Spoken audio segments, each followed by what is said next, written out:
দক্ষিণ পূর্ব এশিয়ায় অবস্থিত মায়ানমার দেশটি তার অপরূপ প্রাকৃতিক সৌন্দর্যের জন্য সারা বিশ্বে পরিচিত। দেশটিকে সরকারিভাবে Republic of the union of Myanmar নামে অভিহিত করা হয়। অতীতে মায়ানমার বার্মা নামেও পরিচিত ছিল, তবে 1989 সালে বার্মার নাম পরিবর্তন করে মায়ানমার রাখা হয়। পূর্বে দেশটির রাজধানী ছিল ইয়াঙ্গুন, তবে 2005 সালে মায়ানমারের রাজধানী ইয়াঙ্গুন থেকে প্রায় 600 কিলোমিটার দূরে নতুনভাবে পরিকল্পিত শহর নেপিডোতে স্থানান্তরিত হয়। ইতিহাস থেকে জানা যায় বার্মা অতীতে ভারতবর্ষের অন্তর্ভুক্ত ছিল, তবে 1937 সালে ভারতবর্ষে ইংরেজ শাসন চলাকালীন সময়ে বার্মাকে ভারতবর্ষ থেকে বিভক্ত করা হয়। তাই আজও মায়ানমার ভ্রমণ করলে সেখানে দেখতে পাওয়া যায় প্রচুর ভারতীয় বংশোদ্ভূত লোকজন। ভারতের স্বাধীনতার প্রায় 1 বছর পর 1948 সালের 4 জানুয়ারি বার্মা ইংরেজদের থেকে স্বাধীনতা লাভ করে। আয়তনে 6,76,000 বর্গ কিলোমিটারে বিস্তৃত মায়ানমার হল দক্ষিণ পূর্ব এশিয়ার সবচেয়ে বড় দেশ এবং সমগ্র এশিয়ার 10ম বৃহত্তম দেশ।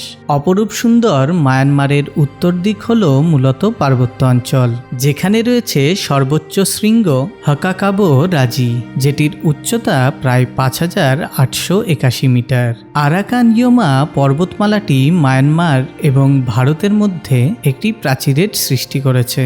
এছাড়া দেশটির বাকি অংশে রয়েছে ঘন অরণ্য, পাহাড় এবং সমভূমি।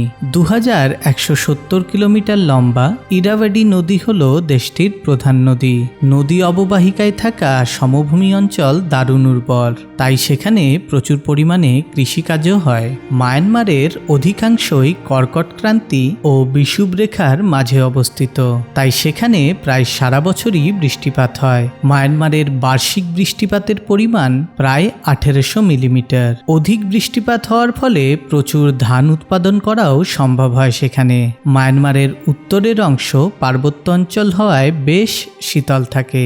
সেখানে বার্ষিক গড় তাপমাত্রা প্রায় 21 ডিগ্রি সেলসিয়াসের কাছাকাছি, তবে দক্ষিণের উপকূলীয় এবং বদ্বীপ এলাকায় যথেষ্ট গরম থাকে।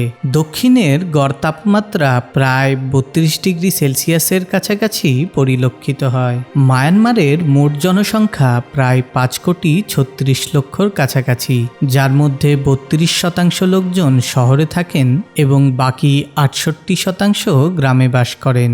মায়ানমারে বিভিন্ন ভাষা ও জাতিগোষ্ঠীর বসবাস। সেখানে প্রায় 68% বার্মার জনগোষ্ঠী, 9% শান গোষ্ঠী, 7% ক্যারেন গোষ্ঠী, 4% রাখিন গোষ্ঠী, 3% চীনা, 2% ভারতীয়, 2% মন এবং 5% অন্যান্য জাতিগোষ্ঠীর বসবাস। মায়ানমারের মোট জনসংখ্যার প্রায় 88% বৌদ্ধ ধর্মানুগামী, তাই বৌদ্ধ ধর্ম হল সেখানকার সংখ্যাগরিষ্ঠ ধর্ম। এছাড়া সেখানে রয়েছে 6% খ্রিস্টান, 4% মুসলিম ধর্মাবলম্বী এবং বাকিরা অন্যান্য ধর্মানুগামী। মায়ানমারের সরকারি ভাষা হল বার্মিজ ভাষা। এই ভাষাতে মায়ানমারের প্রায় 80% লোক কথা বলেন।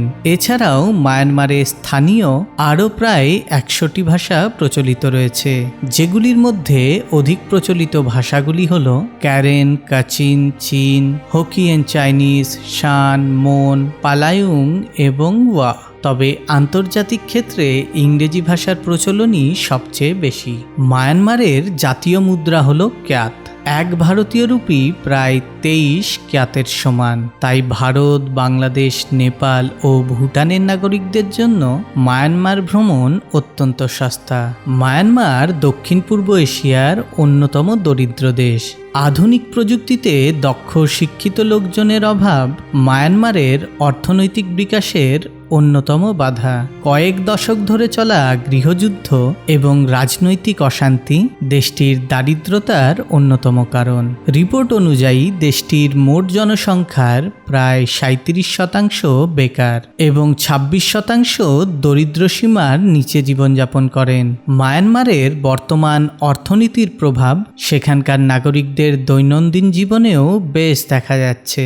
শিক্ষা এবং চিকিৎসা ক্ষেত্রে গরিব নাগরিকদের কষ্টভোগ সেখানকার অত্যন্ত সাধারণ ব্যাপার। সেখানে পর্যাপ্ত পরিমাণে চাকরি বা উপার্জনের ব্যবস্থা না থাকায় অর্থনৈতিক অভাব দেখা যায় অধিকাংশ পরিবারেই। প্রচুর সংখ্যক শিক্ষিত যুবক বেকার হওয়ায় তাদের বিবাহ অনেক দেরিতে হয়, ফলে পরিবার পরিকল্পনার ক্ষেত্রেও দেখা যায় প্রচুর বিলম্ব। পারিবারিক আয় কম থাকায় বেশিরভাগ পরিবারেই একের বেশি সন্তান লালন পালন করে উঠতে পারেন না, তাই সেখানে প্রতিনিয়ত শিশু জনসংখ্যা হ্রাস পাচ্ছে। মায়ানমার একটি কৃষি নির্ভর দেশ। সেখানে সবচেয়ে বেশি ধান উৎপাদিত হয়। দেশের 30% শহরে এবং বাকি 70% নাগরিক গ্রামে বাস করেন। জেনে অবাক হবেন, আজও দেশটির 30% বাড়িতে বিদ্যুৎ সংযোগ নেই। কৃষি পণ্য ছাড়া অন্যান্য শিল্পের মধ্যে রয়েছে তেল, প্রাকৃতিক গ্যাস, কাঠের পণ্য, রত্ন, ধাতু এবং বস্ত্রশিল্প। মায়ানমারের বেশ কিছু আকর্ষণীয় বিষয় হল সেখানকার নাগরিকরা নারী পুরুষ নির্বিশেষে লুঙ্গি পরতে পছন্দ করেন। এছাড়াও চা পাতা দ্বারা তৈরি লাফেট থোকে সেখানকার জাতীয় খাবার। এছাড়া মায়ানমারে কায়ান উপজাতির মহিলারা পরম্পরাগতভাবে গলায় রিং পরিধান করে। এই রিং পরে তারা গলার আকার বৃদ্ধি করেন, তাই তারা লং নেক ট্রাইব নামেও পরিচিত। চলুন এবার দেখে নিই মায়ানমারে দেখার এবং ঘোরার মতো কি আছে। ইয়াঙ্গুন। মায়ানমারের বৃহত্তম এই শহরটি অতীতে রেঙ্গুন নামে পরিচিত ছিল। 70 লক্ষের বেশি জনসংখ্যার ইয়াঙ্গুন মায়ানমারের সবচেয়ে জনবহুল শহর এবং সবচেয়ে গুরুত্বপূর্ণ বাণিজ্যিক কেন্দ্র। এই শহরটি মায়ানমারের সবচেয়ে ব্যয়বহুল শহর হিসেবেও পরিচিত। এখান থেকে দেশের অভ্যন্তরীণ যে কোনো স্থানে যাওয়ার জন্য পাওয়া যায় রেল এবং স্থলপথ পরিবহন মাধ্যম।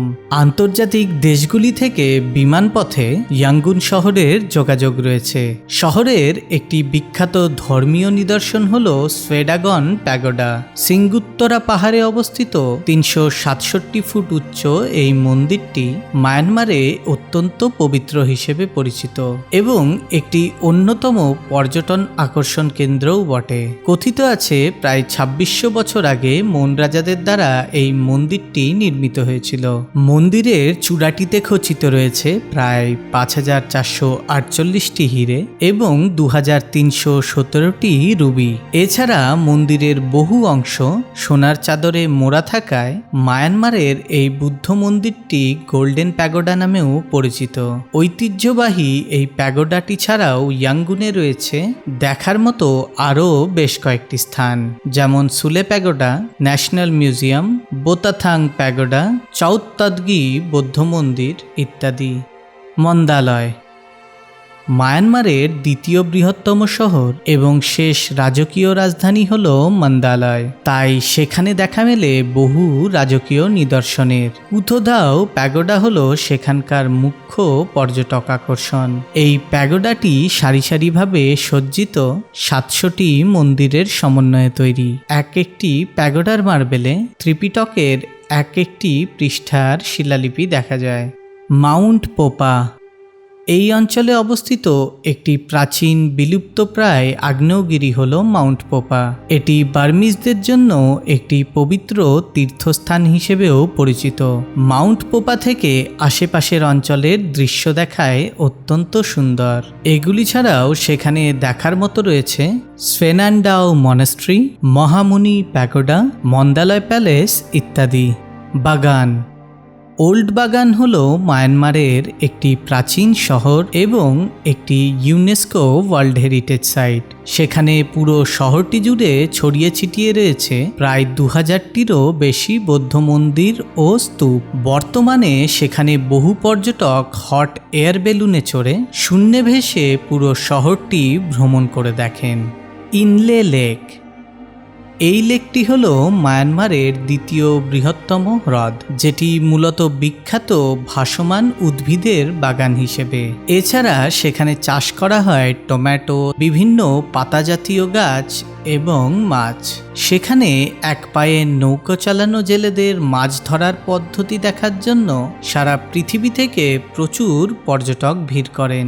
এই সমস্ত জায়গাগুলি ছাড়াও মায়ানমারে রয়েছে দেখার মতো আরও অনেক জায়গা, যেমন হা আন, পিনওলভিন, মাউলামাইন, তাওঙ্গি ইত্যাদি সমস্ত কিছু বিবেচনা করে বলা চলে মায়ানমার একটি অত্যন্ত সুন্দর ও সাশ্রয়ী ভ্রমণ গন্তব্যস্থল। আপনাদেরকেও মায়ানমার ভ্রমণ করে থাকলে আমাদের কমেন্ট বক্সে জানাবেন আপনার অনুভূতি। আর এই ভিডিওটি ভালো লেগে থাকলে লাইক, শেয়ার ও সাবস্ক্রাইব করতে ভুলবেন না আমাদের চ্যানেলটি এই ধরনের আরও অনেক ভালো ভালো ভিডিও দেখার জন্য। ধন্যবাদ।